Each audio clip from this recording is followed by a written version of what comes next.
குருவிலாம் நீங்க பார்க்கலாம். குருவிகள்லாம் எப்படி தெரியுமா கூடு கட்டுது? அந்த குச்சிகளை எடுத்துட்டு வந்து அப்படி கூடு கட்டும். கூடு கட்டி அதை முடிக்கிற நேரத்துல மழையில் அந்த கூடு கீழே விழுந்து விட்டால் அந்த குருவி மீண்டும் அந்த கூடை எடுத்து வைத்து தொடராது, புது கூடு கட்டும். புதிதாக அந்த கூடை கட்டி மீண்டும் அதை முடிக்கிற நேரத்துல காற்றுல அது கீழே விழுந்து விட்டால் மீன் ஒரு புது கூடு கட்டும். எதுவரை கட்டும்? கூடு கட்டி முட்டைகளை இட்டு அடகாத்து தன் இனத்தை வாழ வைக்கிற வரை அது செய்து கொண்டே இருக்கும். ஏண்டா அதுக்கு தெரிஞ்சது ரெண்டு விஷயம் தான். ஒன்று விடாமுயற்சி, இரண்டாவது வாய்ப்புகள் இன்னும் உண்டு என்ற நம்பிக்கை. எத்தனை தடவைகள் கூடு கீழே விழுந்தாலும் அது மீண்டு ஏன் பறந்து போகுது? இதே மாதிரி இன்னும் 1000 கூடுகள் கட்ட இந்த உலகத்துல வாய்ப்பு இருக்குன்னு நம்புது. யாரோ ஒருத்தருக்கு உங்களை பிடிக்காட்டா இனிமே எல்லாருமே உங்களை வெறுத்துருவாங்களா?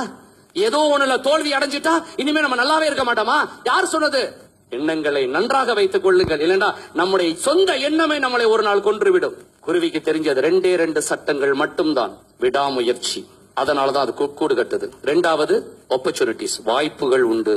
எந்த குருவியாவது 5 தடவை கூடு கட்ட முயற்சி பண்ணி 5 தடவைகளும் கூடு பாதியோடு கீழே விழுந்த உடனே இனிமே வாழ்க்கை முழுவதும் கூட கட்டக்கூடாதுன்னு நொந்து போய் நேரா கிஸ்ஸா சைவைக்கு மேல பறந்து பொத்துண்டு உளுந்து எந்த குருவியாவது தற்கொலை பண்ணி கிடக்குதா?